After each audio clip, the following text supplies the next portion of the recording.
और भाई आईसीसी क्या हाल है? हे हाय बीसीसीआई। और क्या चल रहा है? बस यार सब बढ़िया। यार वो एक्चुअली हम इस बार हिसाब लगा रहे थे कि इंडिया में वर्ल्ड कप होने से एकदम चार चांद लग गए। नहीं मतलब स्क्रीन के सामने पब्लिक, स्टेडियम में पब्लिक, हर जगह पब्लिक ही पब्लिक।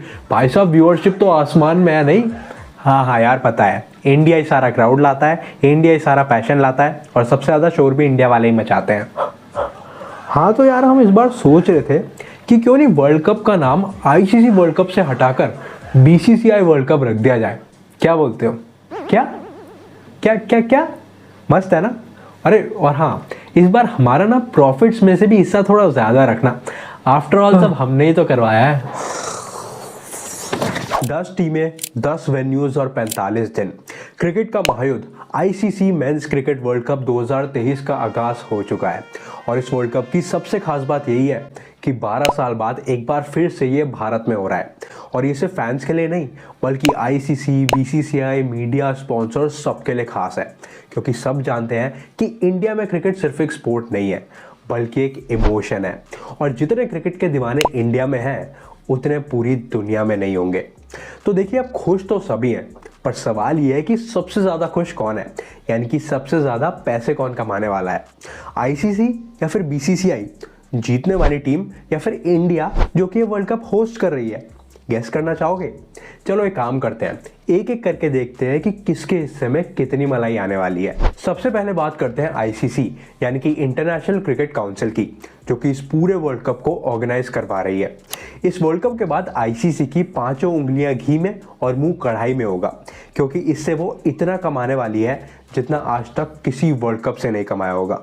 आईसीसी की कमाई का सबसे पहला जरिया होता है ब्रॉडकास्टिंग राइट्स, यानी कि वो राइट्स, वो अधिकार जो कि टीवी चैनल्स या फिर ओटीटी प्लेटफॉर्म्स को दिया जाता है ताकि वो इस टूर्नामेंट के मैचेस को लाइव स्ट्रीम कर सके और हम और आप जैसे लोग इन्हें देख सके।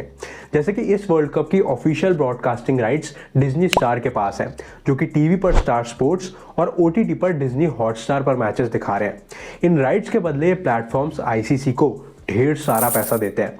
इनफैक्ट डिज्नी ने आईसीसी के साथ आने वाले 4 सालों की भी डील साइन कर ली है, यानी कि 2024 से लेकर 2027 तक आईसीसी के सारे मैचेस डिज्नी हॉटस्टार पर ही दिखाए जाएंगे, जिसके लिए डिज्नी ने आईसीसी को लगभग $3 बिलियन यानी कि 24,000 करोड़ रुपए दिए हैं। अब जाहिर सी बात है कि मन में सवाल आता है कि आखिर डिज्नी ने इतने पैसे दे दिए, ये खुद कैसे कमाएंगे? तो ज़रा फिलहाल इस सवाल को दिमाग में रखिए, इस पर दोबारा आते हैं। खैर, आईसीसी की कमाई का दूसरा जरिया होता है स्पॉन्सरशिप। इकोनॉमिक टाइम्स की एक रिपोर्ट के मुताबिक इस साल आईसीसी 1000 करोड़ सिर्फ स्पॉन्सरशिप के रेवेन्यू से कमाने वाली है। Aramco, Booking.com, Emirates, IndusInd bank, MRF tyres, master card, ये सभी ओडीआई वर्ल्ड कप 2023 के ग्लोबल पार्टनर्स हैं। अपने एड्स करवाने के लिए इन्होंने आईसीसी को इंडिविजुअली अप्रॉक्सीमेटली 80 से 90 करोड़ की स्पॉन्सरशिप प्रोवाइड की है। इसके अलावा कुछ और ब्रांड्स जैसे कि बीरा, अपस्टॉक्स, निसान, ओप्पो वगैरह, ये सभी ऑफिशियल पार्टनर्स हैं जिन्होंने आईसीसी को लगभग 60 से 70 करोड़ की स्पॉन्सरशिप दी है। अब आपके सवाल पर वापस आते हुए कि डिज्नी कैसे कमाता है, तो देखिए, डिज्नी की कमाई का जरिया भी स्पॉन्सरशिप ही है। एक रिपोर्ट में पाया गया कि इस वर्ल्ड कप में इंडिया के मैचेस के दौरान अगर किसी कंपनी को अपने एड्स चलवाने हैं तो सिर्फ एक 10 सेकंड के ऐड की कीमत थी लगभग 25 से 30 लाख रुपए और नॉन इंडिया मैचेस के लिए 8 से 10 लाख रुपए। देखिए, ये बात सब जानते हैं कि इंडिया में वर्ल्ड कप किसी त्योहार से कम तो है नहीं, और इस बार तो ये हो भी घर में रहा है, तो करोड़ों फैंस अपनी टीम को दिलो जान से सपोर्ट कर रहे हैं। इनफैक्ट कुछ इंडस्ट्री सोर्सेज के मुताबिक इस साल ओटीटी और टीवी दोनों की मिला के वर्ल्ड कप की व्यूअरशिप करीब 80 करोड़ लोगों तक जा सकती है। और इसी वजह से स्पॉन्सर्स ना तो अपने प्रोडक्ट की कैटेगरी देख रहे और ना ही अपना बजट। स्टेडियम्स में और ऑन स्क्रीन दोनों जगह दिल खोल के अपने एड्स करवा रहे हैं, क्योंकि उन्हें भी पता है कि अपने ब्रांड को प्रमोट करने का और सेल्स को आसमान तक ले जाने का इससे बेहतर मौका उन्हें नहीं मिलने वाला। चलिए अब बात करते हैं विनिंग टीम की, यानी कि जो टीम इस बार वर्ल्ड कप जीतेगी उसे कितनी धनराशि दी जाएगी। इस साल वर्ल्ड कप का टोटल प्राइज मनी है पूरे $10 मिलियन, जिसमें से जीतने वाली टीम को मिलेंगे $4 मिलियन।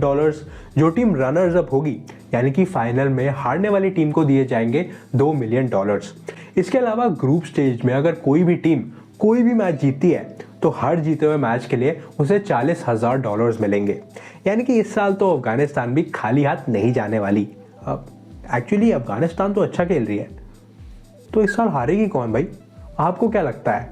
अच्छा, अब नज़र डालते हैं होस्टिंग कंट्री पर, यानी कि वो देश जहां इस साल वर्ल्ड कप होस्ट कराया जा रहा है उसे क्या मिल रहा है, वहां की सरकार, वहां की इकोनॉमी को क्या फ़ायदा होगा।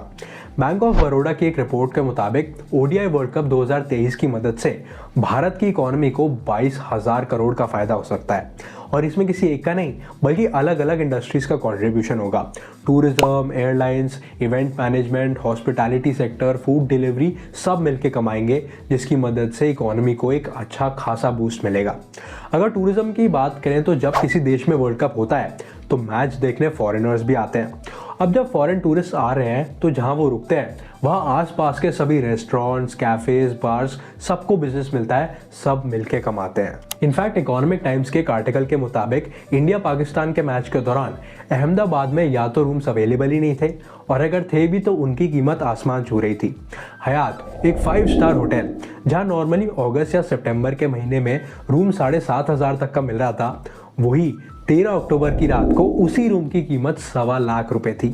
और ये तो होटल्स की बात हो गई, फ्लाइट की टिकट्स फ्लाइट से भी ऊपर उठ रही थी। जहां नॉर्मली दिल्ली टू अहमदाबाद की फ्लाइट 3,000 तक मिल जाती है, वही 14 अक्टूबर को 7,000 की थी। खैर, जब फॉरेनर्स आए हैं तो डोमेस्टिक ट्रैवल भी करेंगे, लोकल टूरिस्ट प्लेसेस एक्सप्लोर करेंगे, जिसकी वजह से टूरिज्म इंडस्ट्री यानी कि local guides, vendors, food stalls सबको फ़ायदा होता है। इसके अलावा वर्ल्ड कप की तैयारी में होस्ट कंट्री अक्सर इंफ्रास्ट्रक्चर में भी इन्वेस्ट करती है। स्टेडियम्स की रेनोवेशन होती है, अकोमोडेशन फैसिलिटीज़ को अपग्रेड किया जाता है, ट्रांसपोर्ट को और बेहतर करते हैं। इन सब की वजह से शॉर्ट टर्म में ही सही पर एम्प्लॉयमेंट भी जनरेट होती है। अब बेशक इसमें इनिशियली खर्चा होता है, पर लॉन्ग टर्म में इसी इम्प्रूव्ड इंफ्रास्ट्रक्चर को फ्यूचर इवेंट्स में दोबारा यूज़ करके रेवेन्यू भी जनरेट किया जा सकता है। अब जब कोई देश वर्ल्ड कप जितना बड़ा इवेंट होस्ट करता है तो ग्लोबल लेवल पर भी उसकी एक इमेज बनती है। देश में एक तरह की स्टेबिलिटी नज़र आती है, जो कि लॉन्ग टर्म में टूरिज्म और बिजनेसेस दोनों को ही अट्रैक्ट करती है। Last but definitely not the least, BCCI यानी कि board of control for cricket in India, जो कि ICC से अलग है और इंडिया की क्रिकेट की गवर्निंग बॉडी है, वो ODI वर्ल्ड कप 2023 से कितना कमाएगी उस पर नज़र डालते हैं। ICC के एनुअल रेवेन्यू का एक मेजर शेयर BCCI को जाता है, यानी कि ICC इस वर्ल्ड कप से जितना भी कमाएगी, चाहे वो स्पॉन्सरशिप से हो, ब्रॉडकास्टिंग राइट से हो, टिकट सेल से हो, इस सब का लगभग 23% BCCI को जाएगा। इनफैक्ट ICC दुनिया के हर क्रिकेटिंग बोर्ड के साथ एक एग्रीमेंट साइन करता है, जहां उस पर्टिकुलर कंट्री के क्रिकेट के मार्केट साइज के बेसिस पर रेवेन्यू शेयर होता है।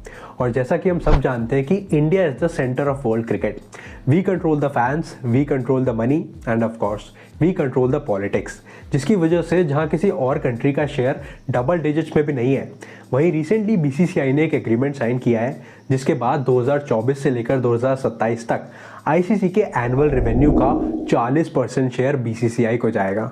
देखिए, ये सब कुछ देखकर लगता है कि सब बढ़िया चल रहा है, धंधा एकदम फर्स्ट क्लास है और नोटों की तो बारिश हो रही है, पर असल में ऐसा है नहीं, क्योंकि one day cricket world cup ICC का सबसे बड़ा इवेंट होता है। लेकिन अगर आप पिछले कुछ सालों में देखोगे तो आज क्रिकेट एक आइडेंटिटी क्राइसिस फेस कर रहा है। ODI cricket is on the verge of extinction. India late 90s और अर्ली 2000s में हर साल लगभग 30 से 40 ODIs खेलता था, लेकिन आज 2018 में इंडिया ने सिर्फ 20 ODIs खेले, 2022 में सिर्फ 24 मैचेस और इस साल सिर्फ 21 मैचेस खेले हैं, जिससे साफ जाहिर होता है कि आज लोगों को वनडे क्रिकेट में इंटरेस्ट ही नहीं रहा। और इसकी सबसे बड़ी वजह है वक्त। एक ODI मैच को ख़त्म होने में पूरे 9 घंटे लगते हैं, और आज किसी के पास इतना टाइम नहीं है कि वो 9 घंटे बैठ के मैच देखे। अच्छा, दूसरी दिक्कत है क्रिकेट की लिमिटेड रीच। हम तो इसे वर्ल्ड कप कह देते हैं, पर अगर आप सही मायने में देखें तो इसमें कितने देश खेल रहे हैं? सिर्फ 10। वहीं अगर फीफा को देखें तो कतर फीफा वर्ल्ड कप ने 32 देशों ने हिस्सा लिया था, और अगले वाले में 48 नेशंस पार्टिसिपेट करेंगे। यानी कि क्रिकेट को दुनिया तक पहुंचाने की सख्त ज़रूरत है, और ये जिम्मेदारी लेनी होगी भारत को, क्योंकि सिर्फ BCCI के पास ही इतना पैसा और इतने रिसोर्सेज हैं जो कि क्रिकेट को एक ग्लोबल लेवल तक लेकर जा सकती है। और इस पर काम ऑलरेडी शुरू भी हो गया है। इस साल के एशियन गेम्स में पहली बार क्रिकेट भी एक स्पोर्ट था, और ऐसा भी कहा जा रहा है कि 2028 के ओलंपिक्स में भी क्रिकेट उसका हिस्सा होगा।